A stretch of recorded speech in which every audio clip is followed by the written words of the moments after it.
Assalamualaikum students. We are reading New Oxford Social Studies for Pakistan in grade 4. Unit number 1, its title is Geography. Lesson number 3, the topic is Climate. Today is Friday, 21st May 2021. Learning outcome. Students, after attending today's lecture, you will know to do working on work page and you will have grip over the lesson content. You will open up page number 25, work page of your books, and this is the A part. Put a tick against true statements and a cross against the false statements. तो इसमें जो first है, high areas are usually hot. High areas mountainous areas होते हैं तो वो hot नहीं होते, वो कोल्ड होते हैं. So this is cross. Cool breezes blow from the sea towards the land. Sea की साइड से जो कूल ब्रीजेस हैं, प्लेजेंट हवाएं हैं, वो चलती हैं ठंडी लैंड साइड पे. It's true. Deserts are very dry places. बिल्कुल ठीक है, वहाँ बारिश बहुत कम होती है. So it is tick. Forest do not receive much rainfall. Forest की वजह से ही तो बारिश होती है ज़्यादा, क्योंकि जो ट्री के लीव्स हैं ट्रीज़ के, वो मॉइस्चर रिलीज़ करते हैं, वाटर ड्रॉपलेट रिलीज़ करते हैं, जो बारिश बन के फिर नीचे आते हैं. सो इट इज़ क्रॉस के forest do not receive much rainfall. फिर आता है places close to the sea are always very hot. जो प्लेसेस सी के क्लोज होती हैं वो हमेशा बहुत हॉट होती है. नो, उनका माइल्ड टेम्परेचर होता है और यूजली प्लेजेंट होता है. सो इट्स क्रॉस कि places close to sea are always very hot. Hot नहीं होती. Pakistan is a very wet climate. Pakistan में बहुत बारिश होती है. No, Pakistan is a dry country. तो ये क्रॉस होगा. Here are some different types of cloud. ये आपका बी पार्ट है वर्क पेज का, at page number 25. How many of these do you see where you live. आपको ना यहाँ पे क्लाउड्स की टाइप्स दी हैं. जो नंबर 1 पे पिक्चर है उनको सिरस कहते हैं. फिर क्लाउड्स की सेकंड टाइप है स्ट्रेटस, और फिर है क्यूमोलोनिम्बस. जैसे जैसे क्लाउड्स की शेप है आप देख लें, उसके अकॉर्डिंग ही उसको नेम दिया गया है. तो आपने ये बताना है कि आपने ये क्लाउड्स देखे हुए हैं जहाँ पे आप रहते हैं. कभी ऐसे क्लाउड्स आए हैं, ऐसे बादल आए हैं?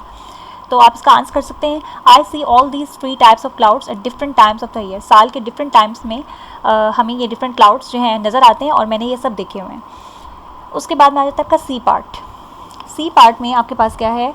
Right a few sentences and draw pictures in your notebook to show how the climate of a place is affected by local features such as height और द कोस्ट लाइन. कि कोई भी प्लेस हाइट पे हो तो height कैसे उसके climate को अफेक्ट करती है, या फिर उसके कोस्ट लाइन के पास हो तो वो इसको कैसे अफेक्ट करती है. अब इसका आंसर, सजेस्टेड आंसर ये है, आप खुद से भी लिख सकते हैं, but these are the solid lines. The higher an area is, जितना एक एरिया हाइट पे होता है, बुलंदी पे होता है, द कोल्डर इट बिकम्स, तो उतना ये ठंडा बन जाता है. जैसे कि mountainous areas. That is why the high areas have long cold and snowy winters. जो हाई एरियाज़ हैं, माउंटेनस एरियाज़ हैं, वहाँ पर स्नोई विंटर्स होती हैं, वो लॉन्ग भी होती हैं और वो कोल्ड भी होती हैं. Summer is short, mild and wet. और गर्मी जो है वहाँ पे शॉर्ट टाइम के लिए आती है, माइल्ड दरमियानी होती है, एंड वेट, और यहाँ पे समर में बारिश होती है. इन द कोस्टल एरिया, जो साहिली इलाके होते हैं सी साइड के पास, द क्लाइमेट इज़ ह्यूमिड. जो क्लाइमेट है वो ह्यूमिड है, यानी उसमें उसकी एयर में वाटर ड्रॉपलेट्स होते हैं, इनसे बारिश होती है. एंड माइल्ड, और वो दरमियानी भी होता है, दरमियाना मौसम. Due to the sea breeze throughout the year, क्योंकि सारा साल कोस्टल एरिया की साइड से सी ब्रीज जो है वो चलती रहती है. सी की प्लेजेंट एयर आती रहती है. उस विंड की वजह से जो है वो मौसम सारा साल ही जो है वो दरमियाना रहता है और ह्यूमिड भी रहता है.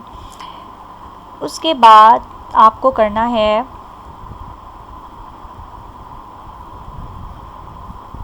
नेक्स्ट पेज पर, नेक्स्ट स्लाइड में डी पार्ट. बुक का पेज 25 सेम पेज है, और यहाँ पर आपके पास डी पार्ट में है complete the table to show which instruments are use to measure temperature, pressure, wind speed and direction, humidity and the amount of rainfall. Include pictures and the units of measurements use. अब ये pictures जो हैं आप लोग खुद से paste करेंगे. मैं आपको डिटेल दे रही हूँ टेबलाइज फॉर्म में, ठीक है. जैसे यहाँ बुक में हमें टेबल दिया हुआ है, वो टेबल हम लोग फिल कर देंगे. इसमें हम लोगों के पास जो है आ रहा है थर्मोमीटर. थर्मोमीटर से हम टेम्परेचर मेजर करते हैं और डिग्री सेल्सियस में करते हैं. अगर हमने एयर प्रेशर मेजर करना है तो हम लोग कैसे मेजर करेंगे? बैरोमीटर से, और वो मिलीमीटर्स में करते हैं. अगर हमने विंड स्पीड और डायरेक्शन मेजर करनी है तो हम एनेमोमीटर और वेदर वेन से करेंगे. उसके बाद में ह्यूमिडिटी अगर आपने मेजर करनी है तो आप हाइड्रोमीटर से करेंगे कि कितने वाटर ड्रॉपलेट्स हैं हमारे एटमॉस्फेयर में, सॉइल में. उसके बाद में रेनफॉल मेजर करनी है तो उसके लिए कौन सा इंस्ट्रूमेंट होता है? Rain gauge. एक चीज़ विंड स्पीड और डायरेक्शन हमने एनेमोमीटर और वेदर वेन से मेजर की, और ये मीटर पर सेकंड या माइल्स पर आवर में इसकी यूनिट देते हैं हम साथ में, कि इतने मीटर पर सेकंड जो है विंड की स्पीड है, या माइल्स पर आवर। और ह्यूमिडिटी हाइड्रोमीटर से मेजर करते हैं, तो इसके लिए स्पेसिफिक जो है वो ग्रेविटी हमें चाहिए। ग्रेविटी अर्थ की फोर्स ऑफ अट्रैक्शन को कहते हैं, यानी अर्थ हर चीज़ को अपनी तरफ अट्रैक्ट करती है, तो उस फोर्स ऑफ अट्रैक्शन को ग्रेविटी कहते हैं। उसके बाद में रेनफॉल है, रेनफॉल बारिश को कहते हैं, वो हम रेन गेज से मेजर करते हैं, और वो मिलीमीटर्स में मेजर करते हैं। ठीक है, तो ये इंस्ट्रूमेंट्स हैं, और ये हम लोगों ने उसकी साथ में यूनिट्स भी दी कि कैसे हम उनको किस यूनिट में मेजर करते हैं।